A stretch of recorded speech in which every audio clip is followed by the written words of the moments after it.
فصل،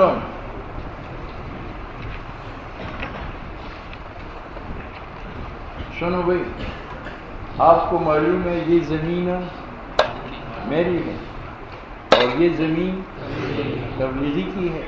تبلیغی نے اپنی زمین زید کے ہاتھ فروخت کر دی. ٹھیک ہے. اب جب زید نے یہ زمین خریدی تو اس نے ایک حصے میں محل بنایا بیوی کے لیے اور سامنے باغ لگایا اور میں نے شفا کر لیا. طلب موثبت کی، اشاعت کی، خصومت کی. قاضی نے میرے حق میں فیصلہ کیا، اب میں باغ اور عمارت کے ساتھ کیا کروں گا؟ تو امام صاحب کا مذہب یہ ہے کہ اگر یہ تبلیغی ہے تو یہ مخیر بین الخیارین ہے. یا تو مشتری کو کہے کہ بھئی تم زمین کی بھی قیمت لو، باغ اور مکان کی بھی قیمت لو اور یہ تینوں چیزیں مجھے دو، اگر تبلیغی. ٹھیک ہے. اور اگر شفیع تبلیغی نہیں ہے، کنجوس ہے، کہتے ہیں میرے پاس باغ اور عمارت کے پیسے نہیں ہیں، تو مشتری کو کہے اپنا محل گرا دو، اپنی درختوں کو کاٹو، زمین خالی کرو، میں صرف زمین کی قیمت دوں گا. بات سمجھ میں آ رہی؟ تو امام صاحب کے نزدیک شفیع مخیر بین الخیارین ہے. اگر نیک تبلیغی آدمی ہے تو مشتری کو باغ کا بھی پیسہ دے، مکان کا بھی پیسہ دے اور زمین کا بھی پیسہ دے، تین قیمتیں ادا کر کے تینوں خریدے. اور اگر شفیع کہے میرے پاس اتنی گنجائش نہیں ہے تو پھر شفیع کو یہ بھی اختیار ہے کہ مشتری کو مجبور کرے کہ اپنا مکان گرا دو اور اپنی درختوں کو کاٹو، زمین خالی کر کے مجھے دے دو اور صرف زمین کے پیسے دے اور مکان لے لے. یہ کس کا مذہب ہے؟ یہ معنی ہے وَإِذَا بَنَى الْمُشْتَرِي، اور جب مشتری زمین میں مکان بناتا ہے اور غرسا یا درخت لگاتا ہے، ثُمَّ قُضِيَ لِلشَّفِيعِ بِالشُّفْعَةِ، اور پھر قضا بالشفع کیا جاتا ہے شفیع کے لیے، فَهُوَ بِالْخِيَارِ، تو شفیع مختار ہے. إِن شاء، اگر میں خواہد، نُأَخَذَهَا بِالثَّمَنِ وَقِيمَةِ الْبِنَاءِ وَالْغَرَسِ، وہ زمین لے گا زمین کے ثمن سے، بنا لے گا بنا کی قیمت سے، اور باغ لے گا باغ کی قیمت سے. تین رقمیں ادا کرے گا. وَإِن شاء، اور اگر شفیع چاہے، کلف المشتری خلعہ، تو مجبور کرے مشتری درخت اکھیڑنے اور مکان گرانے پر کہ یہ دو چیزیں اٹھا لو اور مجھ سے صرف زمین کا پیسہ لو، مجھے زمین دے دو. ٹھیک ہے. ہاں. دوسرا مذہب امام یوسف کا ہے. امام یوسف کہتے ہیں جب مشتری نے مکان بنایا اور باغ لگایا تو شفیع مخیر بین الخیارین ہے. ایک یہ ہے کہ شفیع مشتری کو باغ کی بھی قیمت دے، مکان کی بھی قیمت دے اور زمین کی قیمت دے، اور اگر تینوں قیمتیں نہیں دینا چاہے تو شبہ تر کرے، مشتری کو نقصان نہ پہنچائے کہ اس کا مکان گرا دے اور اس کے باغ کو کاٹے، بلکہ شفیع کو دو راستے دو، یا تو تینوں قیمتیں ادا کر کے تینوں چیزیں لے، اور اگر تین قیمتیں ادا نہیں کر سکتا تو کیا کرے؟ مہربانی کر کے شفا چھوڑ دے.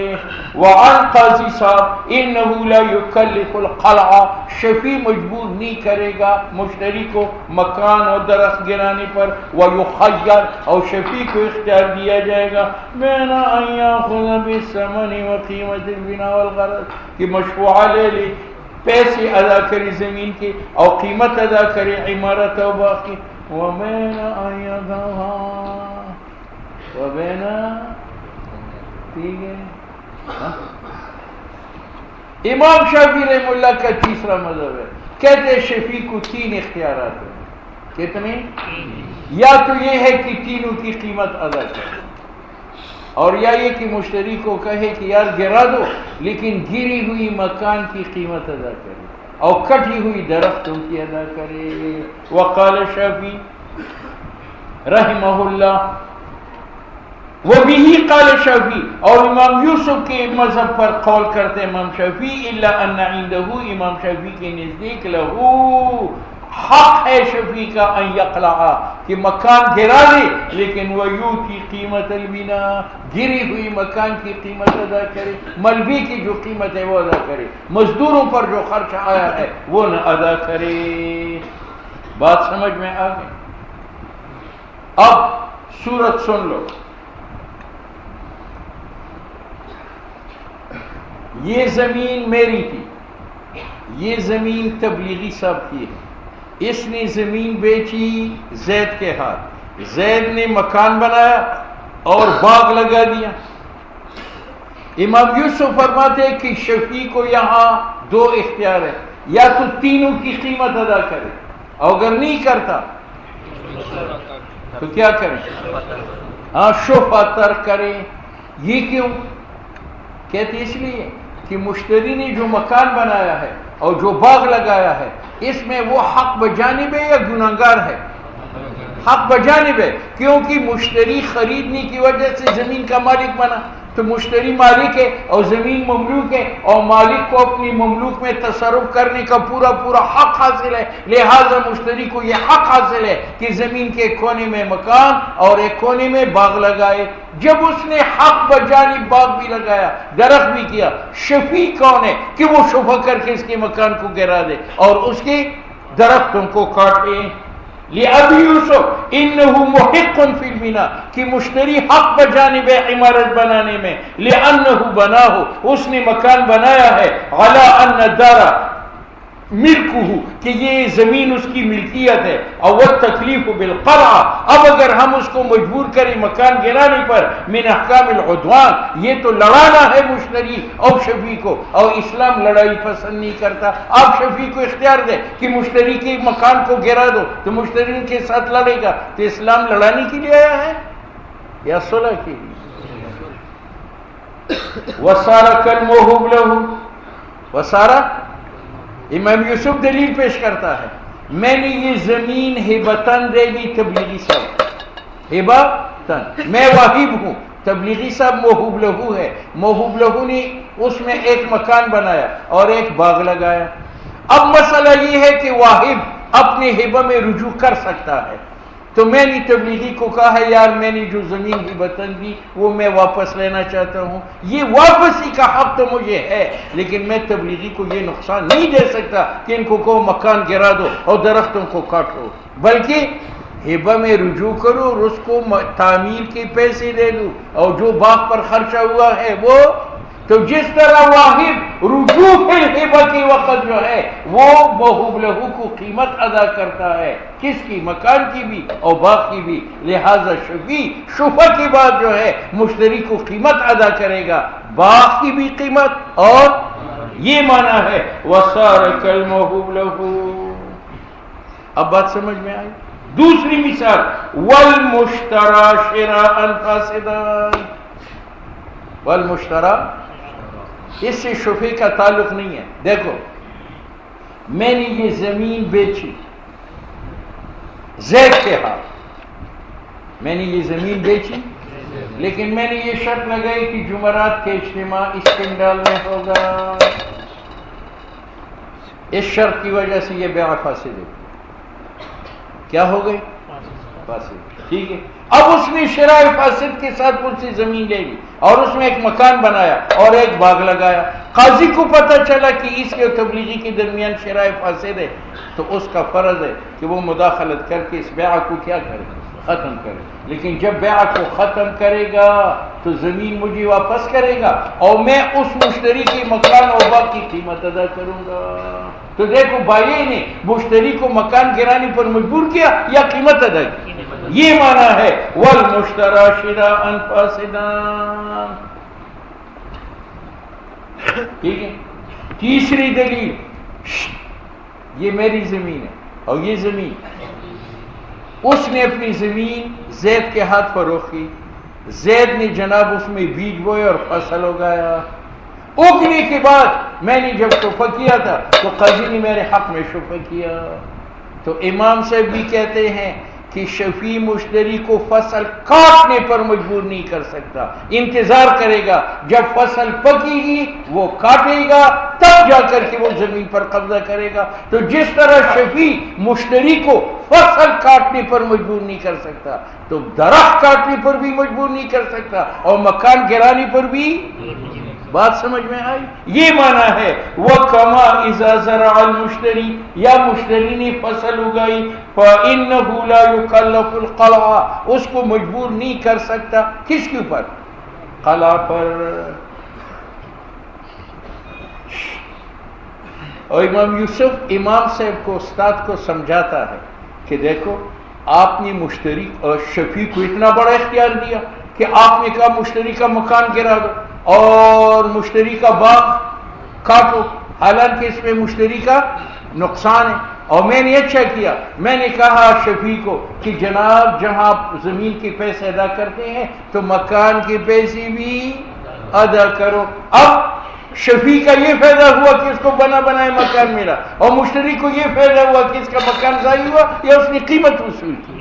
ہاں وَهَذَا لِأَنَّ فِي إِيجَابِ الْأَخْذِ بِالْقِيمَةِ، اگر ہم شفیع کے اوپر واجب کریں مکان لینا قیمت کے بدلے، دفع اعلی ضررین، اس میں دفع ہے اعلی ضررین کا۔ اعلی ضرر کیا ہے؟ مشتری والا، وہ ہم نے دفع کیا بتحمل الادنا، اور ادنا ضرر ہم نے برداشت کیا۔ ادنا ضرر کیا ہے؟ کہ شفیع سے قیمت دلا لی، اور یہ ادنا اس لیے کہ یہ قیمت مجھ میں گئی یا بدلے میں مکان مل گیا۔ فَيُسَارُ إِلَيْهِ، بات سمجھ میں آ گئی؟ اب امام صاحب کا مذہب بناؤ، یہ میری زمین ہے اور یہ زمین ہے، اس نے زمین بیچی زید کے ہاتھ، زید نے اس زمین میں مکان بھی بنایا اور درخت بھی لگائے۔ امام صاحب کہتے ہیں شفیع کو حق ہے کہ مشتری کو کہے مکان گرا دو، درختوں کو کاٹو۔ کیوں؟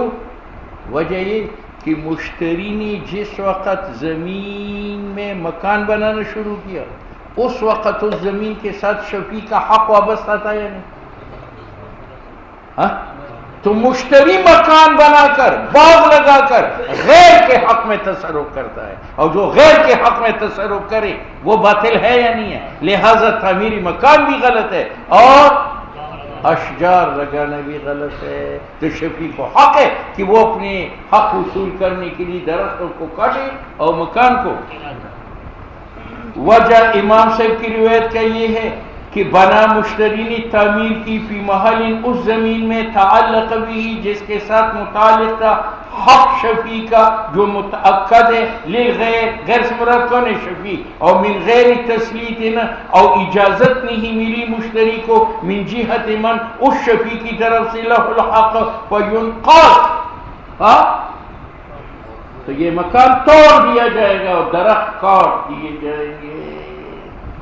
امام صاحب کی دلیل ذہن میں آ گئی؟ اچھا، کراہن اذا بنی فی المرہون، اذا، اچھا جی سنو،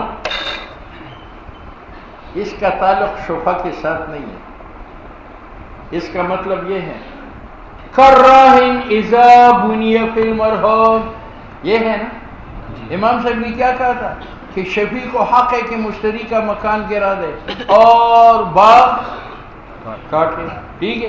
اس کی مثال ایسی ہے، یہ کتاب الرہن کا مسئلہ ہے، یہ میری زمین ہے، یہ میری زمین ہے، میں نے لیا کو کہا 1,00,000 روپے مجھے قرض دے، اس نے کہا تیرا اعتبار نہیں ہے، میں قرض دوں گا لیکن میرے پاس ایک چیز گروی رہن رکھو۔ تو میں نے کہا یہ زمین آپ کے پاس میں نے رہن رکھی، اب میں راہین ہوں، یہ مرہونہ ہے اور وہ کون ہے؟ مرتہنہ۔ اب مجھے پیسے دے کر زمین اپنے پاس رہن رکھی، دوسرے دن مرتہن نے یہاں مکان بنایا اور یہاں درخت لگائے، میرے پاس پیسے آئے، میں نے کہا بھئی وہ اپنا قرض لے لو، تو زمین چھڑاؤں گا یا نہیں؟ تو قیمت اور باغ کی قیمت ادا کروں گا یا کریش کروں گا؟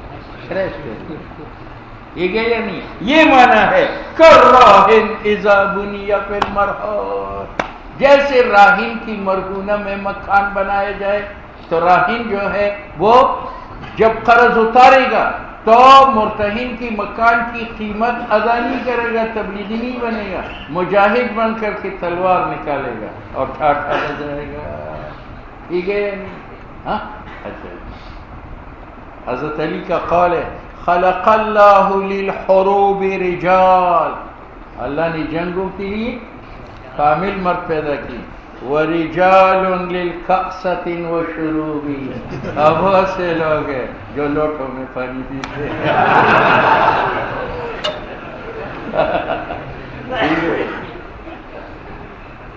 حضرت عمر بھی فرماتے تھے یہ نہ کہو کہ امت کے لیے صرف قرآن اترا ہے، اس سے بڑا جھوٹ نہیں ہے، بلکہ اللہ نے قرآن کے ساتھ تلوار بھی اتاری ہے، وَأَنزَلْنَا الْحَدِيدَ فِيهِ بَأْسٌ شَدِيدٌ۔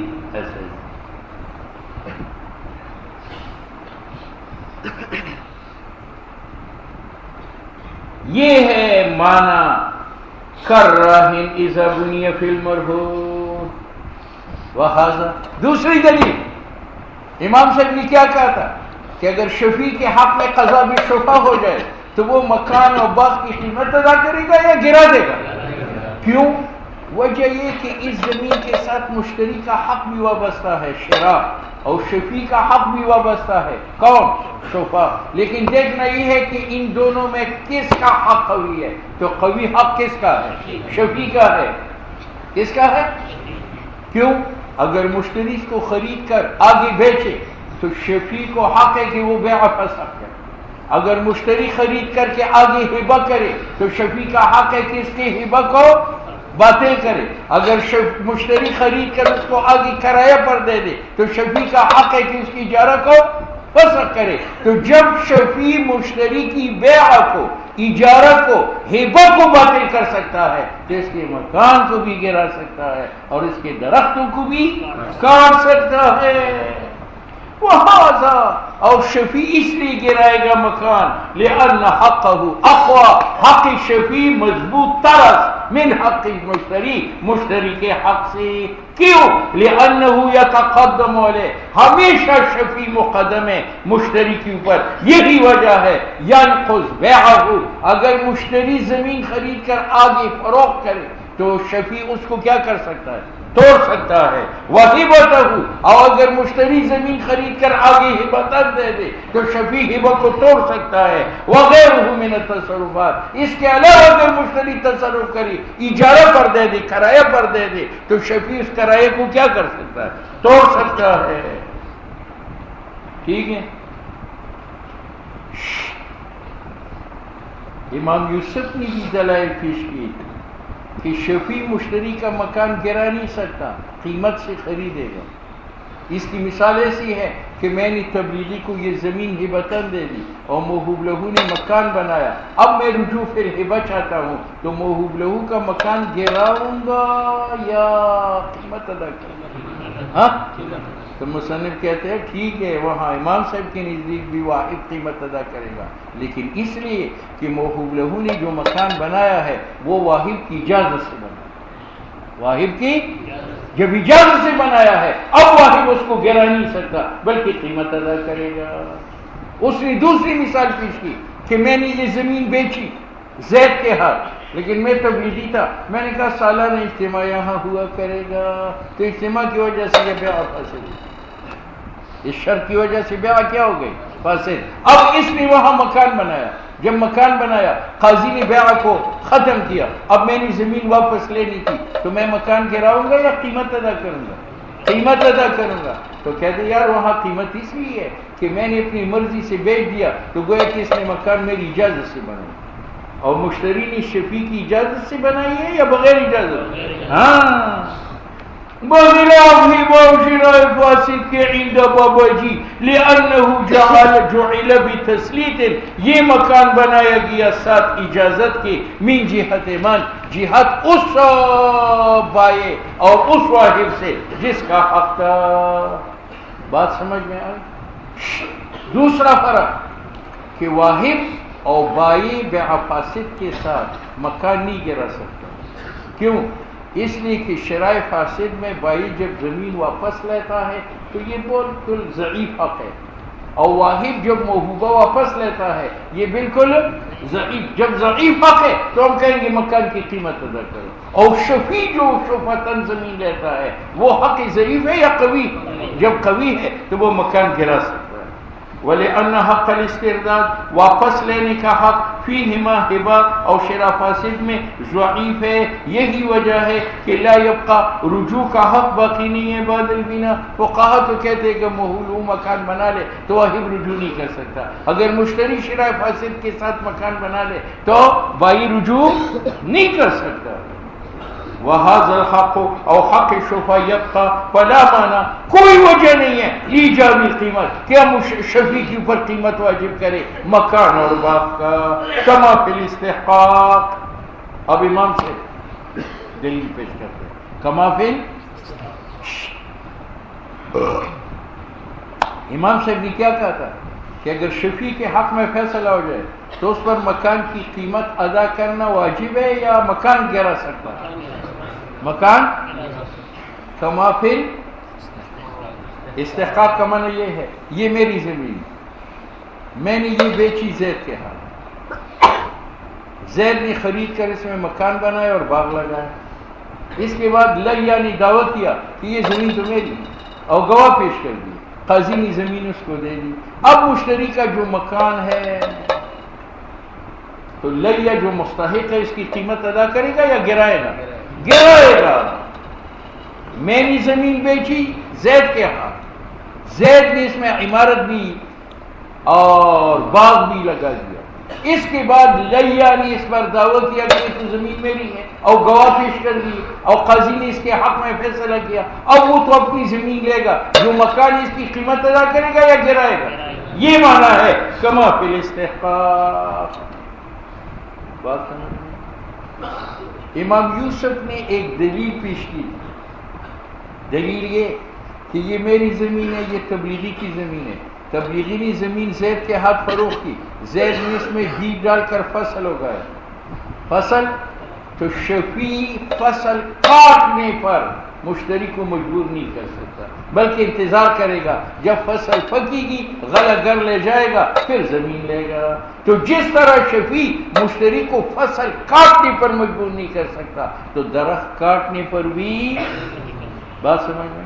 تو مصنف کہتے ہیں وہاں بھی قیاس کا تقاضا ہے کہ فصل کاٹے، لیکن ہم نے کہا شفیع مشتری کو فصل کاٹنے پر مجبور اس لیے نہیں کر سکتا کہ فصل کے لیے ایک وقت مقرر ہے. گندم 6 ماہ کے بعد پک جاتی، مونجی 3 ماہ کے بعد پک جاتی ہے. تو ہم نے کہا یار 6 ماہ انتظار کرنا مشکل نہیں ہے، اس لیے ہم نے فصل چھوڑ دی. اور درختوں کے لیے مکان کے لیے وقت مقرر ہے یا عبدالآباد تک ہے، اس لیے یہاں مجبور ہے کہ اس کو کاٹ دے. یہ معنی ہے وَالزَّرْعُ قِيَاسًا يُقْلَعُ قِيَاسًا اور فصل مشتری کی کاٹنے کی قابل عذر قیاس. وَإِنَّمَا لَا يُقْلَعُ اسْتِحْسَانًا وہ نہیں کاٹی جاتی قیاسی خضوی کی وجہ سے لِأَنَّ لَهُ نِهَایَةً مَعْلُومَةً کیونکہ فصل کے لیے ایک وقت مقرر ہے، ایک وقت. تو شفیع کو کہیں گے کہ فصل پکنے تک انتظار. جتنی دیر تک مشتری کی فصل قائم ہے تو زمین کا کرایہ لو، زمین کا. یہ معنی ہے وَيَبْقَى بِالْأَجْرِ اور فصل قائم چھوڑی جائے گی لیکن شفیع اجرت لے گا. ٹھیک ہے. وَلَيْسَ فِيهِ كَثِيرُ ضَرَرٍ اور اگر ہم شفیع کو کہیں کہ فصل کاٹنے تک تاخیر کرو تو اس میں شفیع کا ضرر بھی نہیں. بس بات ختم ہے. آگے امام صاحب نے کہا کہ شفیع کا ایک راستہ یہ ہے کہ مشتری کو کہے کہ مکان گراؤ درخت کاٹ. اور اگر شفیع تبلیغی اور نیک آدمی ہے تو وہ کہتے ہیں چلو یار مجھ سے مکان کی قیمت، مکان کی. اب مکان کی قیمت 2 ہے، ایک قیمت ملبے کا ہے اور اجرت مزدوروں کا، اور ایک صرف قیمت ملبے کا ہے. تو یہ اجرت اور قیمت دونوں ادا کریں گے یا صرف ملبی کی قیمت ادا کرے گا؟ کہتے ہیں ملبی کی قیمت ادا کرے گا. وہ جو مزدوروں کو مشتری پیسہ دے چکا ہے وہ شفیع کی ذمہ نہیں. اب ملبہ ہے 1 لاکھ کا اور مزدور لگے ہیں 50,000 کا، کل 1.5 لاکھ ہے. تو شفیع 1.5 لاکھ دے گا یا ملبی کی قیمت 1 لاکھ دے گا؟ یہ معنی ہے اس قول کا. وَإِنْ أَخَذَهُ بِالْقِيمَةِ اور اگر شفیع مشتری کا مکان لینا جائے قیمت کے ساتھ يُعْتَبَرُ قِيمَتُهُ مَقْلُوعًا معتبر ہوگی قیمت مکان کی اس حال میں کہ وہ مکان گرا ہوا ہو. كَمَا بَيَّنَّاهُ فِي الْغَصْبِ جیسے ہم نے اس کا بیان کیا ہے کس کے اندر؟ کتاب الغصب. ولو أخذها الشفيع فبنى فيها أو غرسها ثم استحقت رجع بالثمن لأنه تبين أنه أخذه بغير حق. یہ مسئلہ گزر چکا، یہ میری زمین ہے، یہ تبلیغی کی زمین ہے، تبلیغی نے مکان بیچا زید کے ہاتھ، زید نے جو ہے خرید لیا، میں نے شبہ کر لیا، قاضی نے مجھے کہا کہ آپ پیسے ادا کر کے زمین لو، میں نے پیسے ادا کیے، زمین قبض نہیں کی۔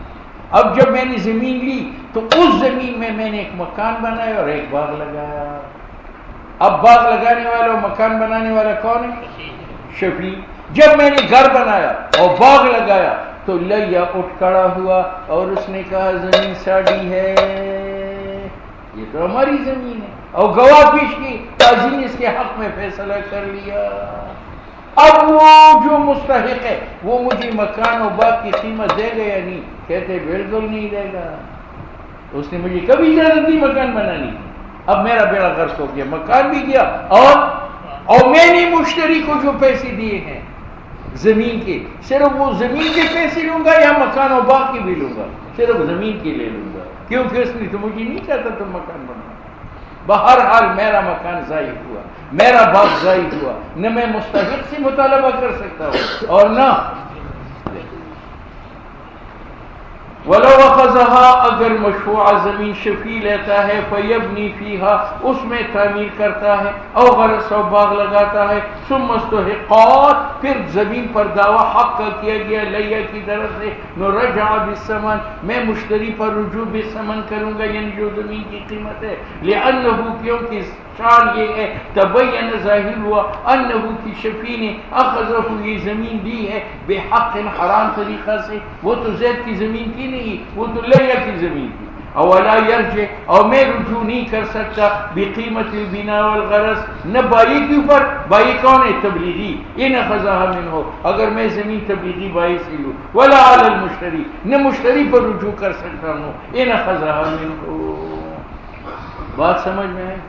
امام یوسف یہاں اختلاف کرتا ہے۔ امام یوسف کہتے ہیں کہ صورت مذکور میں جب لیا زمین لے جاتا ہے تو شفیع زمین تو دے گا، زمین کے پیسے مشتری سے لے گا، اور مکان اور باغوں کے وہ لے جا چکا ہے تو اس سے لوں گا۔ امام یوسف کہتے ہیں انہو یرجع، شفیع رجوع بقیمت البناء والغرس کرے گا مستحق پر، لأنہ متملک علیہ، کیونکہ شفیع کو مالک بنایا گیا ہے مشتری کی طرف سے۔ فنزل منزلۃ البائع والمشتری، تو یہ بمنزلہ بائع و مشتری کے ہے، گویا کہ یہ تو مشتری تبلیغی کا تھا لیکن شفیع کے لیے یہ بائع ہے، اور شفیع اس کے لیے بمنزلہ مشتری کے، اور مشتری کو مبیع میں نقصان پہنچ جائے تو رجوع ہے۔ لیکن مشہور روایت پہلے گزر چکی ہے کہ میں صرف زمین کی قیمت وصول کروں گا مشتری سے جو میں نے دی ہے، اور رجوع بقیمت البناء والغرس نہ مشتری پر کروں گا اور نہ اس پر۔ فرق علامہ هو المشہور کہ ان المشتری مغرور من جہت البائع، زید کو دھوکہ دیا گیا تھا تبلیغی کی طرف سے، وہ مسلط علیہ، اور زید مسلط زمین پر تھا تبلیغی کی طرف سے، ولا غرور ولا تسلیط فی حق شفیع، لیکن شفیع کو کسی نے دھوکہ نہیں دیا، نہ اس کو اجازت دی گئی ہے من المشتری، لأنہ مجبور علیہ، مشتری تو مجبور تھا زمین دینے، لہذا شفیع مشتری پر رجوع نہیں کر سکتا۔ بات سمجھ میں آ؟ وَإِذَا انْهَدَمَتِ الدَّارُ أَوْ احْتَرَقَ بِنَاؤُهَا أَوْ جَفَّ شَجَرُ الْبُسْتَانِ بِغَيْرِ فِعْلِ أَحَدٍ فَالشَّفِيعُ بِالْخِيَارِ۔ دو صورتیں، یہ میری زمین ہے، یہ تبلیغی کی زمین ہے، تبلیغی نے اپنی زمین میں مکان بنا کر اس پر فروخت کر دیا 200 کا، 100 کی زمین ہے، 100 کا مکان ہے، 200 کا اس نے خرید لیا، ٹھیک ہے۔ پھر وہ مکان بارشوں کی وجہ سے خود بخود گرا، یا اس میں خود بخود آگ لگی اور جل گیا، اب میں نے شبہ کیا تو میں مکان کی قیمت ادا کروں گا یا نہیں؟ کہتے کروں گا، زمین کی قیمت الگ اور مکان کی الگ۔ دوسری صورت، تبلیغی نے زمین اس پر بیچی اور اس نے اس میں باغ لگا لیا، وہ باغ پر آفت آئی، درخت خود بخود سوکھ گئے، یا آگ لگی درخت جل گئے. اب شفیع جو شفا کرے گا صرف زمین کی قیمت ادا کرے گا یا درختوں کا بھی کرے گا؟ درختوں کا بھی کرے گا، کیونکہ درخت نہ مشتری نے جلائے نہ بائے نے، وہ تو خدا ہی طرف سے ہے. لہذا شفیع درختوں کی قیمت الگ اور زمین کی قیمت. ہاں. وَإِذَا انْهَدَمَتِ الدَّارُ، اور جب گر جاتا ہے وہ دار مشروعہ، وَاحْتَرَقَ بِنَاؤُهَا، یا اس کی عمارت جل جائے، او جف شجر البستان، یا باغ کی درخت خشک ہو جائے، بغیر فعل آدم، نہ بائی کی وجہ سے نہ مشتری کی وجہ سے. اچھا فالشفیع بالخیار، شفیع کو اختیار ہے، ان شاء اخذها بجميع الثمن، اگر چاہے خالی زمین لے کل ثمن کے ساتھ، یہ درختوں کی بھی پیسے دے اور زمین کی بھی دے. لأن البناء والغرس تابع، کیونکہ بنا اور غرس تابع عرضے کا ہے. یہی وجہ ہے کہ یہ دونوں داخل ہے بیع عرض میں من غیر ذکر. اگر میں زمین آپ کے ہاتھ فروخت کروں اور اس میں مکان باغ ہے لیکن ان کا ذکر نہ کروں تو وہ بھی بیع میں داخل ہوتے ہیں. معلوم ہو یہ تابع ہے. نو فلا یقابلہما، تو مکان اور باغ کے مقابلے میں کوئی مقدار بنتی نہیں ہے. معلوم یہ صرف مقصود، جب عمارت گرانا مقصود نہ ہو، اس کا معنی یہ کہ اگر مشتری خود عمارت گرا دے تو پھر شفیع وہ پیسے ثابت کرے گا، نہیں دے گا. ولہذا اس وجہ سے کہ مکان تابع ہے، یبیعها، وہ زمین کو فروخت کر سکتا ہے، مرابحتن، ربح کے ساتھ، بکل ثمن فی هذه الصورت. دیکھو مشتری نے زمین معباق کی 100 روپے کی خریدی اور بعد میں درخت جل گئے، اب یہ صرف زمین جو ہے وہ 100 روپے پر 200 روپے پر فروخت کرتا ہے، یہ جائز ہے. کیوں؟ وہ درختوں کا اعتبار نہیں. بخلاف زید نے 2 مربع زمین اس پر بیچی، میں نے شفا کیا، لیکن 1 مربع دریا میں ڈوب گئی زمین، تو اب مولی صاحب شفیع آدھی قیمت دے گا یا پوری قیمت دے گا؟ آدھی قیمت دے گا. بخلاف اس کے کہ ڈوب جائے نصف عرضہ ہے تو یأخذ الباقی بحصتی، جو باقی زمین اس کے پیسے دوں گا. لأن الفائت بعض الاصل، اس وقت جو ڈوب چکی ہے وہ زمین ہے جو بعض مبیع ہے. اور وہ انشاءاللہ اگر شفیع چاہے کرتا وہ چھوڑ دے گا. وہ مشتری کو کہے گا یار اپنے 200 روپے دیے تھے لیکن اس وقت زمین میں مکان تھا، اب مکان نہیں ہے، صرف زمین ہے، میں 200 روپے نہیں دیتا، تو شفیع چھوڑ بھی سکتا ہے. لأن له، کیونکہ شفیع کا حق ہے، ان يمتنع، کہ وہ انکار کرے، عن تملک الدار، اس دار مشروعہ کے مالک بننے سے، مال کی ذریعہ. وَإِنَّ قَضَى، یہ پہلی متن کے ساتھ مشتری نے زمین لی سمیت باغ کی، سمیت مکان کی، اور مشتری نے درخت کاٹے اور مشتری نے عمارت کو گرایا. اب شفیع جو شفا کرے گا تو وہ باغ اور مکان کی قیمت ادا کرے گا یا صرف زمین کی کرے گا؟ زمین کی. وَإِنَّ قَضَى الْمُشْتَرِي، اور اگر مشتری توڑتا ہے عمارت کو تو شفیع کو کہا جائے گا ان شئت، اگر تو چاہے، فَخُذِ الْحَرْثَ، تو لے لو خالی زمین، بے حصت ہے جتنی قیمت ہے، اور ان شاء اگر چاہے فَدَعْ، چھوڑ دو، کیونکہ مکان اس میں نہیں رہا. لأنه، یہاں پیسے ساقط ہے مکان کے بدلے، لأنه صار مقصودا بالإسلام، اس صورت میں مکان مقصود ہے ہلاک کرنے کے ساتھ. وَيُقَابِلُهُ شَيْءٌ مِنَ الثَّمَنِ، جس کے مقابل میں ثمن سے شے ساقط ہوگا. بخلاف اول صورت کے، اول صورت میں مشتری نہیں توڑا تھا یا آفت سے، لأن الہلاک، وہاں انہدام مکان کا، بے آفت سماویت. اب سنو،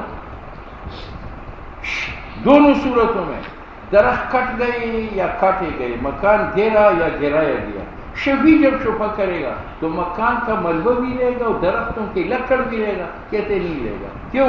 کٹنے کی وجہ سے، گرنے کی وجہ سے وہ زمین کے ساتھ متصل ہو گئے یا منفصل ہو گئے، تو وہ زمین کے تابع نہیں ہے. لہذا صرف زمین لے گا اور ملبہ مکان کا اور لکڑ درختوں کا نہیں لے سکتے. وَلَيْسَ لِلشَّفِيعِ، اور شفیع کا حق نہیں ہے ان یاخذ النقض، کہ ملبہ لے لے، لأنه صار مفصولا، کیونکہ وہ زمین سے جدا ہوا، فلم یبق تبعا، وہ تابع نہیں رہا. ومن